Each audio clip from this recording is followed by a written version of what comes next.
Assalomu alaykum. Men Guliston tumani 1-maktab matematika fani o'qituvchisi Said deyman. Bugungi ko'rsatmoqchi bo'lgan metodimiz biatlon deb ataladi. Bilamiz, maktabda odatda 3 ta qator bo'ladi, 3 tadan guruhga ajratiladi va har bir guruhdan bittadan ishtirokchi bu yerga chiqadi. Biatlonning birinchi shartiga ko'ra mana bu yerda formulalarning nomlari va formulalar yozilgan, aralash holatda turibdi.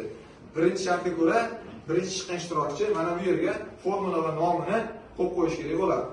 Va keyingi qiladigan ishi ana sharikni stol bo'lgan holatda qaytadan idishga tushirishi kerak bo'ladi. Sharni maxsus qutiga tushirgan o'quvchi keyingi qiladigan ishi doskadagi misolda ishlash kerak bo'ladi. Mana shunday qilib biatlon davom etadi. Eng birinchi shartlarni bajarib bo'lgan qator g'olib hisoblanadi. Marhamat. Birinchi o'sha formula va nomlarni topishlashingiz kerak bo'ladi. Birinchi topib qo'ydi.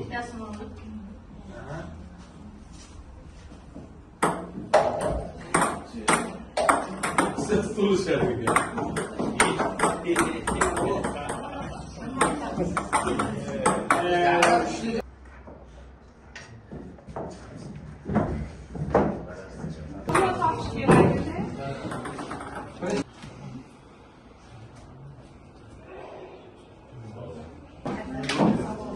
Biatlon metodimiz maktabda juda ham qiziqarli bo'lib davom etadi. Bu metodda bolajon o'sha tanqidiy fikrlashni, mana bu formulalar yodlashni, uyga vazifalarni juda ham yaxshi o'zlashtira boshlaydi. Bundan tashqari guruhlarda ishlash uchun ham juda ham qulay. Bu metodda har bir qismini o'qituvchi o'ziga yarasha o'zgartirsa bo'ladi va hamma fanda bemalol foydalansa bo'ladi.